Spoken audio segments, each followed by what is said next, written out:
हमारा चैनल कभी इसके पहले आप देखे थे, फॉलो करते थे? बिल्कुल, मैं चैनल आपके जो टॉपर्स के वीडियो होते हैं, जो होते हैं, जो सेलेक्ट होते हैं, वो हमसे झूठ बोलते हैं, छिपाते हैं। इस बात में कितनी सच्चाई है सर, बोलिए। उनके सामने ये प्रश्न पूछ रहे हैं। जर्नी बड़ी उतार चढ़ाव भरी रही है। वैसे मैंने 2021 में पहला मेंस दिया, फिर 22 में दिया, 23 में दिया लगा। नमस्कार दोस्तों, यूपीपीएससी डेली न्यूज़ में आप सभी लोग का स्वागत है। दोस्तों, यूपीपीसीएस 2023 का फाइनल रूप से रिजल्ट आ चुका है। हमारे सामने धर्मवीर सोनी सर हैं, जिनका यूपीपीसीएस के 7वीं रैंक में टैक्स असिस्मेंट ऑफिसर के पद पे चयन हुआ। सर, सबसे पहले तो चैनल की तरफ से आपको बहुत ढेर सारी बधाई और शुभकामनाएं। Thank you sir, thank you. आपको भी बहुत बहुत शुभकामनाएं। सर, लास्ट में हम लोग का लोक सेवा आयोग पे मुलाकात हुआ था। बिल्कुल सर, इंटरव्यू के दौरान हमने बात की थी। अच्छा सर, हमारे जो व्यूअर्स हैं, इनको आप बताएं कि आपका जो एजुकेशनल बैकग्राउंड है वो क्या है? मैंने ग्रेजुएशन किया है बीए, फिर मैंने पीजी किया है बीएचयू से, एमए इतिहास से। अच्छा सर, कब आपने सोचा कि आपको सिविल सर्विस की तैयारी में जाना है? 2020 में मेरा चयन हुआ था 2019 वाली यूपी पुलिस की वैकेंसी में, जिसे मैंने छोड़ा था और फिर मैंने उसके बाद से इस पे फोकस किया था। अच्छा सर, हमारे व्यूअर्स को आप बताइए कि आप स्टार्टिंग से ही किस प्रकार के छात्र हैं, मतलब पीसीएस जैसे अधिकारी बनने लायक छात्र हैं, या बीच में किसी समय में मोटिवेशन ऐसा मिला कि आप अधिकारी बन गए, ऐसा कुछ? बिल्कुल सही बात है। मेरा कोई ऐसा एकेडमिक नहीं रहा है कि मैं अधिकारी बनने वाला छात्र लगूं, क्योंकि मेरे इंटरमीडिएट में मात्र 326 नंबर थे। अच्छा। तो बहुत ही कम, बहुत ही बेहतर नंबर नहीं थे। हाँ। फिर उसके बाद ग्रेजुएशन में मैंने बीए सेकेंड ईयर के आसपास अराउंड मैंने सोचा कि मुझे सिविल सर्विसेज में जाना है। फिर मैंने वहीं से फोकस किया और कड़ी मेहनत और निरंतर इसका सफलता आपको मिला है। सर, जानना चाहेंगे आपका ये माध्यम मेंस को लेकर के और इंटरव्यू को लेकर के कौन सा, मतलब ये कौन सा नंबर का था? ये मेरा मेंस मेरा चौथा मेंस था। जी। और इंटरव्यू और मेंस का माध्यम हिंदी रहा है। अच्छा, मेंस का माध्यम हिंदी रहा है। और इंटरव्यू आपका कौन सा रहा है? इंटरव्यू पहला रहा। पहला इंटरव्यू, मतलब पहले ही प्रयास में आपको सफलता मिली है। सर, जानना चाहेंगे, जैसे हमारे व्यूअर्स के बहुत ढेर सारे कमेंट आते रहते हैं कि क्या सर पीसीएस बनने के लिए हमको कोचिंग करना बहुत ज़रूरी है क्या? आपका क्या राय है इसमें? कोचिंग करना बहुत ज़रूरी नहीं है, मेरा तो ये मानना है पर्सनली। बाकी हाँ, ये ज़रूरी है कि आपको गाइडेंस प्रॉपर मिलती रहे। इसके लिए आप या तो अगर आपके आसपास कोई सिलेक्टेड कैंडिडेट है तो उससे आप संपर्क बनाए रख सकते हैं। दोस्तों, वीडियो में टॉपर्स इंटरव्यू चल रहा है और सिविल सर्विस से रिलेटेड आपकी यूपीपीएससी से संबंधित यहाँ पे टॉपर्स इंटरव्यू चल रहा है, जिसमें आप सभी लोग काफ़ी कंफ्यूज रहते हैं कि प्रीवियस ईयर पेपर और साथ ही में टेस्ट सीरीज़ और एमसीक्यूज़ वगैरह हम लोग कहाँ से सॉल्व करें। अधिकांश आपके कमेंट आते रहते हैं, तो इसी को देखते हुए हमने आप सभी लोगों की इस वीडियो के माध्यम से आप सभी लोगों को 2 महत्वपूर्ण बुक्स बताना चाहूँगा, जो कि प्री और मेंस दोनों के लिए आप सभी लोग की होंगी बहुत ही महत्वपूर्ण। तो मैं आप सभी लोग को बताना चाहूँगा कि दिशा पब्लिकेशन की ये बुक, जो कि हिंदी और इंग्लिश दोनों माध्यमों में उपलब्ध है, और दूसरी बुक आप सभी लोगों को इसके बाद में बताऊंगा, वो भी हिंदी और इंग्लिश दोनों माध्यमों में उपलब्ध होगी। दोस्तों, ये जो बुक है, आइए हम इसको देखते हैं, जिसमें दोस्तों यूपीपीएससी की पेपर फर्स्ट की 14 साल की सॉल्व पेपर ईयर वाइज आप सभी लोग को प्राप्त हो जाएगा, और पेपर सेकेंड में 8 पेपर आप सभी लोग को सॉल्व पेपर प्राप्त हो जाएंगे, जो कि सीसैट के हैं, ऑफिशियल आंसर की के साथ में।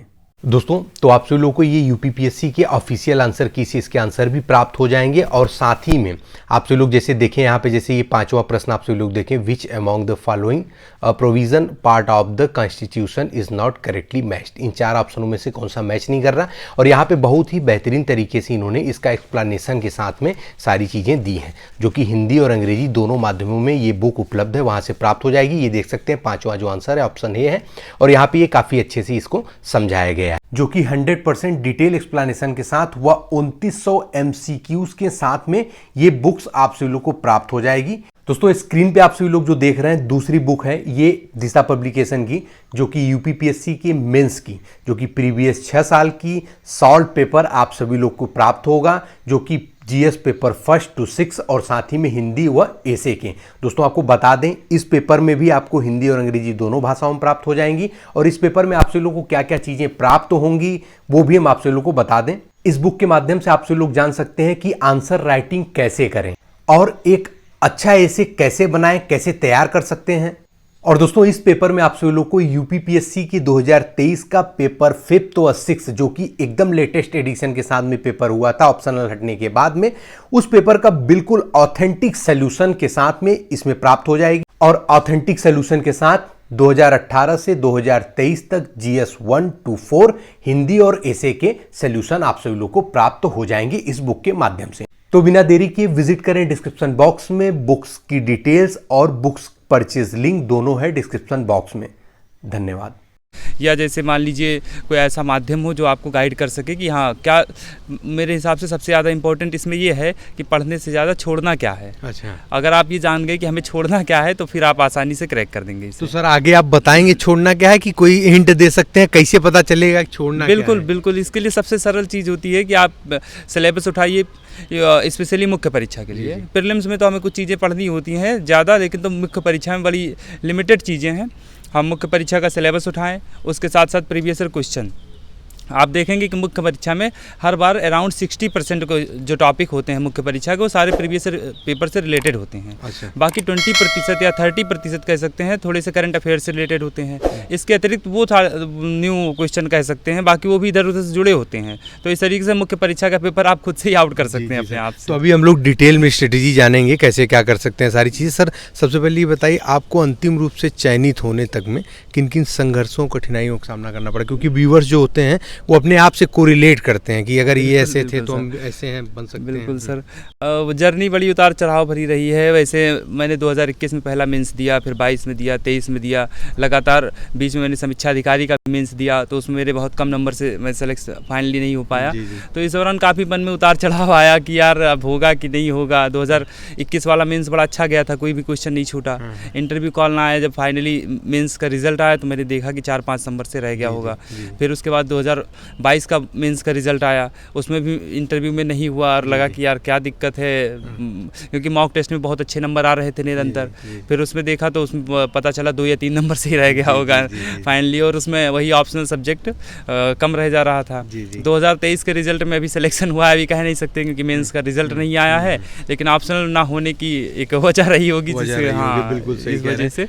सर जानना चाहेंगे हमारा चैनल कभी इसके पहले आप देखे थे, फॉलो करते थे? बिल्कुल, मैं चैनल आपके जो टॉपर्स के वीडियो होते हैं मैंने उनके इंटरव्यू देखा है, जब आप वहाँ लोक सेवा आयोग के सामने जब बच्चे निकलते हैं, और इस बार तो मैंने खुद ही दिया था अभी कुछ दिन पहले। बिल्कुल। अब सर हम लोग आते हैं प्रारंभिक परीक्षा की रणनीति पे जो है हम बात करेंगे। सर आज थोड़ा सा गहराई में प्रारंभिक परीक्षा की रणनीति बात कर लेंगे। भले मुख्य परीक्षा के लिए तमाम टॉपर्स की इंटरव्यू लेते रहते हैं, लेकिन प्रारंभिक परीक्षा एक ऐसी कड़ी है जो छात्रों के लिए सबसे बड़ा संघर्ष है। मतलब संख्या बढ़ती जा रही फॉर्म की और प्री नहीं निकल रहा है लोगों का, उस पर जाने। तो प्रारंभिक परीक्षा के लिए सबसे पहले एक कोई नया छात्र आया कहीं पढ़ने, मान लीजिए आप लोग की संस्था में आया और कहीं और भी गया पढ़ने किसी शहर में, सबसे पहले अगर बिना कोचिंग वो तैयारी कर रहा है तो क्या उसे उठाना चाहिए, क्या करना चाहिए, कहाँ शुरू करना चाहिए? प्रारंभिक परीक्षा के लिए मेरे हिसाब से अगर उसने आर्ट बैकग्राउंड से उसने स्टडी की है या जैसे ग्रेजुएशन किया है तो उसे एनसीईआरटी पढ़ने की ज़रूरत नहीं है। अच्छा। लेकिन अगर वो साइंस बैकग्राउंड से है तो उसे एक बार एनसीईआरटी पढ़नी चाहिए। ऐसा क्यों सर? ऐसा इसलिए है कि जैसे मान लीजिए सीबीएसई बोर्ड से अगर उन्होंने पढ़ाई की है तो उन्होंने हो सकता है ह्यूमैनिटीज़ के कुछ सब्जेक्ट पढ़ लिए हों, लेकिन अगर उन्होंने बीएससी की है और यूपी बोर्ड से रहे हों तो हमारे यहाँ एजुकेशन सिस्टम कैसा है सब जानते हैं आप सभी। तो उन्हें एक बार जो हमारे बेसिक कॉन्सेप्ट होते हैं उन्हें हम एनसीईआरटी के जरिए समझ सकते हैं। और हाँ, ये बात करें कि जो नया बच्चा है जिसने मान लीजिए आर्ट बैकग्राउंड से, जैसे मान लीजिए हिस्ट्री, ज्योग्राफी, इकोनॉमिक्स के साथ बीए किया है जैसे मैंने किया था, तो उसे एनसीईआरटी पढ़ने की ज़्यादा आवश्यकता नहीं है। उसे एक रेफरेंस बुक लेनी चाहिए, उन्हीं को मल्टीपल टाइम रिवीजन करना चाहिए। रेफरेंस बुक मतलब जैसे सर पॉलिटी के लिए लक्ष्मीकांत ले ले, मॉडर्न हिस्ट्री के लिए स्पेक्ट्रम ले ले। इसी तरीके से परीक्षावाणी की किताबें आती हैं, अगर उसे पीसीएस में प्रीलिम्स निकालना है तो परीक्षावाणी पब्लिकेशन की सारी किताबें बेहतर हैं। सारे जीएस के लिए, हाँ सारे जीएस के, जैसे साइंस है सारे जीएस के उसमें आ जाएगा। और इसके अतिरिक्त आप पीसीएस प्रीलिम्स या समीक्षा अधिकारी प्रीलिम्स, इसमें लूसेंट का भी रिवीजन कर सकते हैं। हाँ, याद रखें कि लूसेंट का हमेशा लेटेस्ट जो हर साल वो अपडेट करते हैं उन्हें ले लीजिए, तो जिससे आपको फ़ायदा होगा प्रीलिम्स में। और ये तो प्रारंभिक स्तर पर अपने कंटेंट की बात हुई। इसके बाद जैसे वो बढ़ते हैं, मान लीजिए 6 महीने तैयारी कर ली तो उन्हें, या 2 महीने ही तैयारी कर ली तो उन्हें टेस्ट लगाने चाहिए। टेस्ट लगाएं, जैसे उन्होंने कोई सेक्शन कंप्लीट किया, पॉलिटी पढ़ लिया, और पॉलिटी के वो टेस्ट लगाएं सेक्शनल, जिससे उन्हें पता चले कि उनका जो मूल्यांकन कर सकें कि क्या स्थिति है। तो टेस्ट लगाएं, रिवीजन करें, फिर उसके बाद आगे बढ़ें। तो आगे जैसे एग्जाम अगर पास में आ रहा है तो या अंतिम दिन, अभी मान लीजिए समीक्षा अधिकारी का और पीसीएस का प्रीलिम्स बहुत पास में है, तो इस दौरान पहली तो उन्हें जो पढ़ा है उस पर भरोसा रखें। दूसरी बात जो उन्होंने टेस्ट सीरीज़ लगाई होगी उसके एक्सप्लेनेशन को अच्छे से करें और प्रीवियस ईयर क्वेश्चन करें। क्वेश्चन को एक बार इस तरीके से कर सकते हैं कि वो पेपर निकलवा लें, ऑफलाइन पेपर जिसका सॉल्यूशन ना हो, फिर उसे अपने आप से अटेम्प्ट करें कि यार पिछले साल का पेपर है, मैं लगातार कुछ ना कुछ इसके बारे में सुनते आया हूँ, फिर वर्तमान स्थिति इसके बारे में कैसी है। अगर उसमें आप बेहतर कर रहे हैं तो निश्चित रूप से आप बहुत अच्छा करके आएंगे। अच्छा सर, जानना चाहेंगे फिर करंट के क्या क्या सोर्सेज आप रहे हैं और टेस्ट सीरीज जो लगानी चाहिए, कितने साल की आपने टेस्ट सीरीज मतलब लगाई होगी, कैसे कितनी टेस्ट सीरीज लगाई थी? अराउंड मैंने तो बहुत ज़्यादा टेस्ट सीरीज़ लगाई होगी क्योंकि मेरा रिवीजन करने का माध्यम टेस्ट सीरीज़ रहा है। तो यूपी पीसीएस के लिए मैं 30-40 टेस्ट सीरीज़ तो कम से कम लगा लेता हूँ। और हर दूसरे दिन एक टेस्ट सीरीज़ लगाता था प्रीलिम्स के दौरान मैं अपनी तैयारी में। लेकिन अगर कोई चाहे जितना भी कम लगाए, लेकिन वो एक वीक में इधर वर्तमान में तो 2 लगानी चाहिए कम से कम। और कौन सी टेस्ट सीरीज़? तो एक तो भागीदारी भवन इंस्टीट्यूट है, समाज कल्याण विभाग द्वारा संचालित है। ये फ्री में व्हाट्सएप पर और टेलीग्राम पर टेस्ट सीरीज़ प्रोवाइड करवाते हैं, इनकी लगा सकते हैं आप। इसके अतिरिक्त मार्केट में और भी बहुत सारी हैं, जैसे जीएस वर्ड है, ध्येय आईएएस है, दृष्टि आईएएस है, इनकी भी टेस्ट सीरीज लगा के आप अपना मूल्यांकन कर सकते हैं। और दोस्तों, भागीदारी भवन में आप सभी लोग अपनी भागीदारी कैसे सुनिश्चित कर सकते हैं, इसके लिए मैंने सर से एक वीडियो डिटेल में बनवाई है। उस वीडियो की लिंक हम डिस्क्रिप्शन बॉक्स में दे देंगे, आप सभी लोग जान जाएंगे कि कैसे यहाँ पे आने का क्या क्या प्रोसेस, कैसे यहाँ पे छात्र रहते हैं। अब सर हम लोग आते हैं यहाँ पे करंट अफेयर को लेकर के। करंट अफेयर में क्या आपने पढ़ा? करंट अफेयर्स के लिए अगर मान लीजिए मुख्य फोकस इसे 2 सेगमेंट में बांटना चाहिए। एक तो यूपीएससी के लिए, एक यूपी पीसीएस और समीक्षा अधिकारी या सहायक समीक्षा अधिकारी के लिए। तो यूपीएससी वाला थोड़ा सा लेवल अलग है, हम अभी उसकी बात ना करके यूपी पीसीएस और समीक्षा अधिकारी की करते हैं। इसमें अगर कोई बच्चा डेली करंट अफेयर्स तैयार करने की कोशिश कर रहा है तो मेरे हिसाब से उसे बहुत कम फ़ायदा होने वाला है, क्योंकि जो कोचिंग्स बहुत सारी हैं, इंस्टीट्यूट हैं, वो हमारे लिए काम कर रहे हैं। तो हमें बना बनाए कंटेंट पढ़ लेना चाहिए। जैसे मान लीजिए वार्षिकी मैगजीन पढ़नी चाहिए और मंथली मैगजीन पढ़नी चाहिए। ज़्यादा करंट अफेयर्स के पीछे ना भाग के आप सब्जेक्ट पे काम कीजिए। मंथली में आप आई दृष्टि घटना चक्र की पढ़ सकते हैं। इसके अतिरिक्त आप मंथली में नवत्र करके एक मैगजीन आती है, उसे पढ़ सकते हैं।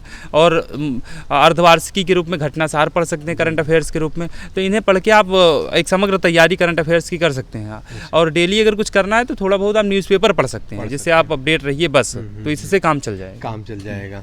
अच्छा सर, तो हमारा ये प्रारंभिक परीक्षा में चीज़ें होंगी। सीसेट आपका जैसे आर्ट बैकग्राउंड थे, तो फिर कैसे किया आपने? सीसेट के लिए बहुत आपने अच्छा सवाल किया। सीसेट में मेरे पास होने का माध्यम जो रहा है उसमें हिंदी रहा है। जैसे पिछली बार के पेपर की बात की जाए तो 25 सवाल आए थे सीसेट में, तो 25 में मैंने 22-23 सही कर लिया था, तो मुझे ज़्यादा दिक्कत नहीं हुई। तो जो आर्ट बैकग्राउंड वाले हैं उनके लिए मैं यही कहूँगा कि वो हिंदी मजबूत करें, और जो इनमें कम्युनिकेशन वाला आता है पार्ट, संप्रेषण वाला, उसे अच्छा कर लेंगे वो, उसमें स्पेशली प्रीवियस ईयर पेपर, तो काम चल जाएगा। बाकी जो रीजनिंग और मैथ पीसीएस में आता है बहुत कठिन नहीं आता है, तो पीसीएस वाले ज़्यादा परेशान होने की ज़रूरत नहीं है। सर, हो गया हमारा प्रारंभिक परीक्षा। अब हम लोग आते हैं मुख्य परीक्षा पे। जल्द से जल्द में ऐसे हिंदी का आप पूरा मैटर बताएं। एसए के लिए देखिए, सबसे पहले हमें करना चाहिए कि हम न्यूज़पेपर जो डेली पढ़ रहे हैं उसमें एसए के लिए काम करेगा। जैसे हमें कोई पैराग्राफ पसंद आया और हमारे सिलेबस से डायरेक्टली लिंक कर रहा है, जैसे डिजास्टर मैनेजमेंट है, क्लाइमेट चेंज है, या टेररिज्म है, या इंडियन इकोनॉमी को लेकर अभी 5 ट्रिलियन बनाने की बात हो रही है, तो हमें उस कोटेशन को या कोई पैराग्राफ पसंद आया नोट कर लेना चाहिए। उसमें WTO है, IMF है, विश्व बैंक है, तो इन्होंने क्या कहा है, कोई स्टेटमेंट है, कोई रिपोर्ट है, नोट कर लेना चाहिए, जो प्रीलिम्स में भी हमें काम आ जाती है। कभी कभार डायरेक्ट पूछ लेते हैं कौन सी रिपोर्ट किसने लॉन्च की। बाकी अगर एसए में हम कोट करके उन्हें कोई अपनी बात रखते हैं तो हमारी बात बड़ी प्रमाणिक हो जाती है, जिससे हमारे एसए में बात बढ़ जाती है ज़्यादा नंबर आने की। और एसए की सबसे ज़रूरी बात है कि आप कंटेंट अगर मान लीजिए थोड़ा कम भी लिख रहे हैं, लेकिन अगर प्रवाह बढ़िया है, भाषा शैली अच्छी है, तो आप अच्छा नंबर गेन करेंगे। तो ये तरीका रहा है एसए का। हिंदी का हमने बताया, हिंदी का नहीं बताया। हाँ, हिंदी के लिए सबसे बेहतर ये है कि आप प्रीवियस ईयर क्वेश्चन बहुत अच्छे से कीजिए। जो ग्रामर वाला सेक्शन होता है हमारा, उसे अच्छे से कवर कीजिए। बाकी जैसे इसमें आता है पत्र लेखन वाला, 2 पत्र लेखन के लिए 2 क्वेश्चन आते हैं 20 नंबर के, और 60 नंबर का हमारा जो गद्यांश वाला पार्ट रहता है, उसमें थोड़ा सा हमें, जैसे क्या करते हैं बहुत ज़्यादा लोग मेंस के दिन ही लिखते हैं, तो ये ना करके हमें टेस्ट में, और टेस्ट के में जैसे मान लीजिए हमें संक्षेपण में 12 नंबर आए 20 में, तो हमें इस पर काम करना चाहिए कि 20 में क्या 12 ही आते हैं, हम और बढ़ा सकते हैं। तो हम बढ़ा सकते हैं, तो जो भी तरीका है संक्षेपण का, संक्षेपण कहते किसे हैं, सीख के आगे करना चाहिए, जिससे अगर बाय द वे कि ग्रामर सेक्शन थोड़ा सा 19 भी रह जाए तो आप अच्छी पोजीशन में रहें। अच्छा सर, एक हमारा प्रश्न ये रहेगा कि लोग कई बार कमेंट करते हैं कि टॉपर्स जो होते हैं, जो सेलेक्ट होते हैं, वो हमसे झूठ बोलते हैं, छिपाते हैं। इस बात में कितनी सच्चाई है सर? बोलिए, उनके सामने ये प्रश्न पूछ रहे हैं। देखिए टॉपर्स, अब मैं तो अपनी बात अगर करता हूँ तो मैंने जितनी भी बातें कही है वो मैंने जो खुद की है और जो मुझे लगता है कि एक प्रैक्टिकली व्यवहारिक है, लोगों को करना चाहिए, वो मैंने कहा है। और झूठ बोलते हैं तो इस बात से मैं बहुत ज़्यादा सहमत नहीं हूँ। बिल्कुल, बहुत बहुत धन्यवाद सर, आपने इसको बहुत अच्छे तरीके से क्लियर किया। कुछ नहीं छिपाते हैं, कैमरे के पीछे कुछ ऐसी बातें नहीं होती हैं जो सामने हुई हों। कैमरे के पीछे हम लोग सिर्फ मिलते हैं और चले जाते हैं। सर, हम लोग इसमें अब जानेंगे जीएस फर्स्ट, सेकंड, थर्ड और फोर्थ को लेकर। बिल्कुल सर, जीएस फर्स्ट सेकंड, तो सबसे पहले अगर जीएस फर्स्ट की बात करें सर तो उसमें हिस्ट्री आती है और ज्योग्राफी आती है और इंडियन सोसाइटी आती है। हिस्ट्री के लिए आप कर सकते हैं, जैसे घटना चक्र वाले पब्लिकेशन उनका निकालते हैं, घटना चक्र वाले, उसे कर लीजिए। वर्ड हिस्ट्री के लिए थोड़ा सा एक्स्ट्रा काम करना होता है क्योंकि कुछ पता नहीं होता कौन सा टॉपिक आ जाए, तो उसमें परेशान नहीं होना चाहिए। और जो सेलेक्टेड टॉपिक हैं जैसे जर्मनी का एकीकरण है, बिस्मार्क की भूमिका है, फ्रांसीसी क्रांति है, कुछ और ऐसे ही जो बहुत ही हॉट टॉपिक हैं उन्हें तैयार कर लीजिए। बाकी आप उसमें वो एक स्किल, जैसे मान लीजिए शब्दावली मेंस की होती है तो उन शब्दावलियों पे काम कीजिए। जैसे पुनर्जागरण या प्रबोधन या औद्योगिक क्रांति पे सवाल आया तो आप उसे हैंडल कैसे करना है, कौन से की टर्म यूज करने, उसे सीखिए। ठीक है। बाकी हम बात करें ज्योग्राफी की, तो ज्योग्राफी में आप क्या करिए कि जैसे मान लीजिए सिलेबस हमारा जो है उसके आप एक पेज या डेढ़ पेज के नोट्स बना लीजिए। नोट्स बना के आप उसमें क्या कीजिए कि प्रीवियस ईयर क्वेश्चन की भी मदद लीजिए। साथ ही जो क्वेश्चन या क्वेश्चन के अनुसार जो डायग्राम आपके माइंड में आ रहे हैं कि हमें मुख्य परीक्षा में GS 1 में हमें ज्योग्राफी में डालने हैं, आप पहले से उसका अभ्यास कीजिए कई बार और अपने रफ में आप बना के रखिए, बार बार देखिए उसे, तो आप ज्योग्राफी में बहुत अच्छा स्कोर कर सकते हैं। इसके लिए मेंस में बहुत काम कर सकती है आपकी ज्योग्राफी वाले पार्ट के लिए फिजिकल ज्योग्राफी जो क्लास 11 की है। और इंडियन सोसाइटी वाला है तो इंडियन सोसाइटी एक तो समसामयिक आयाम थोड़ा ज़्यादा पूछा जाने लगा है, तो इसके लिए आप मेंस 365 जो विजन IAS का है वो सोसाइटी के लिए प्रेफर कर सकते हैं। बाकी आप जो सोसाइटी वाला पार्ट है वो प्रीवियस ईयर क्वेश्चन अटेम्प्ट कर लेंगे तो काम चल जाएगा। अच्छा, आपने GS first, second, third, fourth सारी चीज़ें क्लियर कर दी? अभी फर्स्ट पेपर में मैंने बात की है। सेकंड पेपर की अगर बात की जाए तो सेकंड पेपर में मुख्य रूप से जो हमारा आता है भारतीय राज्य व्यवस्था, गवर्नेंस और IR, तो इनके लिए हमें क्या करना चाहिए। सबसे पहले अगर भारतीय राज्य व्यवस्था की बात करें तो जिन्होंने लक्ष्मीकांत पढ़ी है या कोई भी किताब पढ़ी है तो उससे काम चल जाएगा। लेकिन जो गवर्नेंस वाला पार्ट है तो गवर्नेंस वाले पार्ट के लिए हमें थोड़ा सा करंट से जुड़े होना चाहिए, तो इसके लिए गवर्नेंस वाला और IR वाला, तो इसके लिए हम मेंस 365 से थोड़ा सा अपना कर सकते हैं। अभी ओनली IAS वाले वो हिंदी मीडियम में भी काफ़ी अच्छा कंटेंट उन्होंने पिछली बार ही लॉन्च किया है, तो उसकी भी सहायता ले सकते हैं। बाकी आप कोई भी जो नोट्स या मटेरियल आप यूज़ करते हैं तो उसी पे आप जुड़े रहिए, उसमें आप वैल्यू एडिशन कीजिए जिससे आपका काम चल जाएगा। स्पेशली IR की बात करें अगर तो IR में आप मानचित्र ज़रूर बनाइए। जैसे कोई भी सवाल आया, जैसे मान लीजिए कुछ भी सवाल पूछ लिया उन्होंने, तो जो उस पर आप अगर मानचित्र से दर्शाते हैं तो इंडिया की स्ट्रेटजिक स्थिति अगर आप क्लियर कर देते हैं, फिर उसमें आप इकोनॉमिक सेक्शन, हमारा जो है कल्चरल आयाम है, सारे अगर जोड़ देते हैं तो बड़ा अच्छा माना जाता है। तो इस तरीके से आप सेकंड पेपर हो जाएगा हमारा। थर्ड पेपर के लिए क्या है? थर्ड पेपर के लिए हमें ये करना चाहिए, थर्ड पेपर में थोड़ा सा ऐसे होते हैं कि UP PCS में एक तो पहले तो 1 लाइनर सवाल आते थे, लेकिन इधर 2 सालों से ट्रेंड बदला है, इन्होंने अपने पैटर्न को UPSC की ओर शिफ्ट किया है।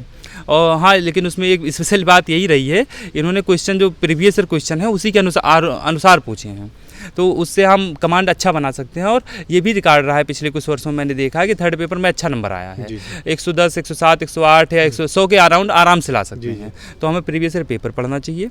इसमें आप ऐसा कर सकते हैं कि मेंस 365 को फॉलो कीजिए, एक घटना चक्र को फॉलो कर लीजिए और डायग्राम खूब बनाइए। डिफिनीशंस इसमें जो ऑथेंटिक डिफिनीशंस, जैसे मान लीजिए निवेश क्या है तो निवेश संकटाद या WTO की डिफिनीशन ले लीजिए। टेररिज्म के लिए अपनी अभी डिफिनीशन हमारी आई है, जो हमारे अभी नए कानून आए हैं, तो आप उन्हें किसी के अनुसार किसी ऑथेंटिक स्रोत से डिफिनीशन से ले लीजिए और डायग्राम बनाइए। ऐसे इस तरीके से आप थर्ड पेपर में आप अच्छा नंबर। फोर्थ के लिए जल्द से जल्द हम कर लेते हैं। फोर्थ GS 4 के लिए, GS 4 में एक बात ये भी बोली जाती है कि सबसे छोटा है और सबसे सरल भी है, लेकिन कुछ लोगों के लिए बहुत जटिल होता है। जैसे पिछले कुछ वर्षों का रिकॉर्ड रहा है कि कुछ लोग 66 नंबर लाए हैं। तो इससे निपटने का सबसे सरल तरीका है कि आप क्या कीजिए कि उस प्रश्न बहुत अच्छे से समझिए। कुछ क्वेश्चन आते हैं जो हमारे मान लीजिए अमूर्त टाइप के, तो उन्हें समझने के लिए हमें कोटेशन के लिए एग्जाम्पल हमारे पास भंडार होनी चाहिए। एग्जाम्पल हमारे पास समसामयिक आयाम हो सकता है एक, दूसरा हमारे जो ऐतिहासिक महान व्यक्तित्व रहे हैं जैसे गांधी जी हैं, विवेकानंद जी हैं, नेल्सन मंडेला जी हैं, तो इन्हें कलेक्ट कर लीजिए इनके आयाम। इसमें जो हमारे सिलेबस में की टर्म है, जैसे सत्यनिष्ठा है, ईमानदारी है, तो इनको आप क्या करिए, परिभाषा अपने अनुसार या अपने अनुसार से ज़्यादा बेहतर ये होगा कि एक अपनी तैयार रखिए, और दूसरा क्या कीजिए, किसी जैसे कोई विद्वान है उसने बोला है, उस चीज़ को परिभाषित किया है, तो उनके अनुसार तैयार कर लीजिए। फिर जैसे आपके पास स्पेस रहे, 125 वर्ड है कि 200 वर्ड है, उसके अनुसार कीजिए। सबसे ज़्यादा एथिक्स में इंपॉर्टेंट है कि आप एग्जाम्पल्स को बेहतर तरीके से यूज कीजिए। अच्छा सर, इसमें अब बहुत कम समय था जब जीएस ऑप्शनल हटा, जीएस 5th और 6th पेपर जुड़ा था, मटेरियल कहाँ से इकट्ठा किया और कहाँ से आपने मटेरियल तैयार किया 5th और 6th के लिए? जीएस 5, 6 बहुत ही इस बार ये भी रहा है, मुझे तो लग रहा है उसने बहुत ज़्यादा निर्णायक भूमिका निभाई होगी सबके सिलेक्शन में। उसके लिए सबसे ज़रूरी ये था कि पहली बार लॉन्च हुआ था, और अच्छा ये हुआ कि सिलेबस इन्होंने पहले ही दे दिया था हमारे राज्य लोक सेवा आयोग ने, तो जो भी सिलेबस था उसके अनुसार हमने तैयारी की। अपने एक तो हैंड रिटन नोट्स बनाए, इसके अतिरिक्त मैंने जो हमारा अभ्युदय का मटेरियल आया था जीएस 5, 6 का, उसको फॉलो किया। एक यूथ कंपटीशन वालों ने बहुत पहले ही लॉन्च कर दी थी अपनी बुक, तो उनकी बुक से भी मैंने थोड़े से अपने नोट्स बना लिए थे, तो अभ्युदय और यूथ कंपटीशन मिला के मैंने कर लिया था। इसके अतिरिक्त मार्केट में और सारे अवेलेबल हैं नोट्स, लेकिन मैं अगर सजेशन की बात करूँ तो इसमें यही कहूँगा कि आप सिलेबस के अनुसार आर्थिक सर्वेक्षण और बजट का उत्तर प्रदेश के स्पेशल अच्छे से तैयार कीजिए। बाकी सिलेबस के अनुसार आप छोटा छोटा नोट्स बनाइए, जो उत्तर प्रदेश की नीतियां हैं 25 के आसपास लॉन्च की है, इससे आपका मेंस बड़ा अच्छा तरीके से हो जाएगा। अच्छा सर, जो हमारे व्यूअर्स हैं भी, इनका पीसीएस 2024 का प्री लगा है, आरओ का प्री है, साथ ही में और भी कुछ आप अपनी तरफ से कुछ महत्वपूर्ण बातें, जानकारी और मोटिवेशन तौर बताना चाहें? मैं तो यही बताना चाहूँगा कि जैसे हमें जब तक रास्ता पता नहीं था तब तक तो ठीक है, हम कहीं भी जा रहे थे, लेकिन जब हमें रास्ता पता चल जाए और हमारा लक्ष्य निश्चित हो, तो फिर अगर हमें लक्ष्य नहीं मिलता है तो इसमें मैं कहूँगा कि मेरी कहीं ना कहीं गलती रही होगी। इसलिए अगर रास्ता पता है और लक्ष्य दिख रहा है तो फिर आप चलते जाइए और तब तक मत रुकिए जब तक लक्ष्य मिल ना जाए। चलिए सर, बहुत बहुत धन्यवाद, आपने बहुत कीमती समय हमारे चैनल के लिए दिया और भविष्य के लिए आपको बहुत ढेर सारी बधाई और शुभकामनाएं भी। Thank you sir, thank you sir. तो जी हाँ दोस्तों, जो भी चैनल पर नया हो, चैनल को सब्सक्राइब करने के साथ साथ बेल आइकन जरूर प्रेस कर दें, ताकि उत्तर प्रदेश लोक सेवा आयोग और अन्य भर्ती विभाग की तरफ से कोई भी महत्वपूर्ण अपडेट हो, साथ ही में से टॉपर्स के मोटिवेशन वीडियो भी आपसे लोगों से मिस ना होने पाए। चलिए मिलते हैं अगली वीडियो में, तब तक के लिए जय हिंद, जय भारत, नमस्कार।